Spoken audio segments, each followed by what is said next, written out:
Hi, I'm David Burrows-Park from Front Page Advantage, and if you're looking for help with keyword research for your Google AdWords account, you're in the right place.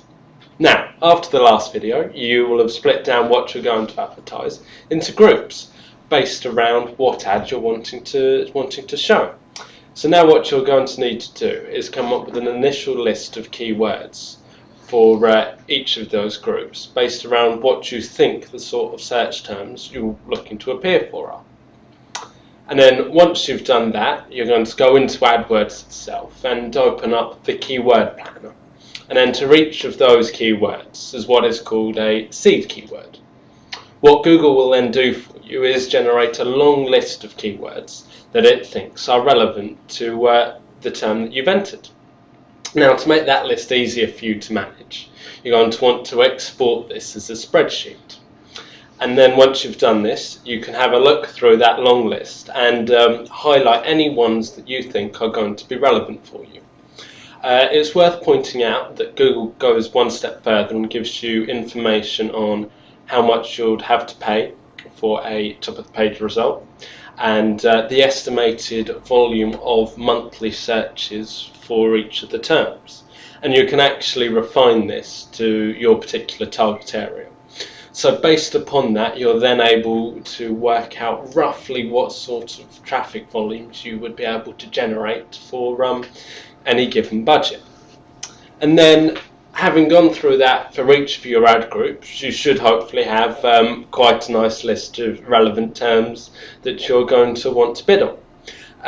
So now at this stage we need to consider the match type that you're going to want each of these keywords to be as. The first one to mention is broad match. This will show your ad for anything that is as such broadly related to your keywords. So synonyms, related words, misspellings. Generally speaking, I would advise against using this as a match type, as it will be showing you for lots and lots of terms, an even longer list most likely than what Google gave you as recommended keywords. But if you still want to use that, that's fine. Just keep those in the list as just the keyword itself. Next up, we have broad match modifier. What this enables you to appear for is for your keywords themselves will have to both be in the search term as they are, but then any other words related to it can also be in the search term. And to have this as a match type, put a plus sign before any of the words that are making up that particular keyword. Next we have phrase match.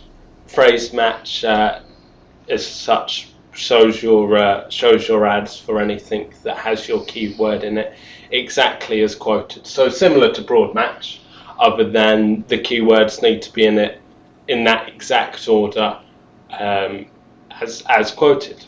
But again, if there's words before or after that in the search terms, your ads will still show. And to have that as your match type, put quote marks around it.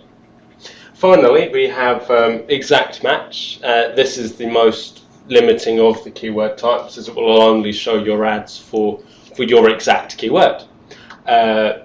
So if you want to use that as your keyword type, you want to put that in box brackets.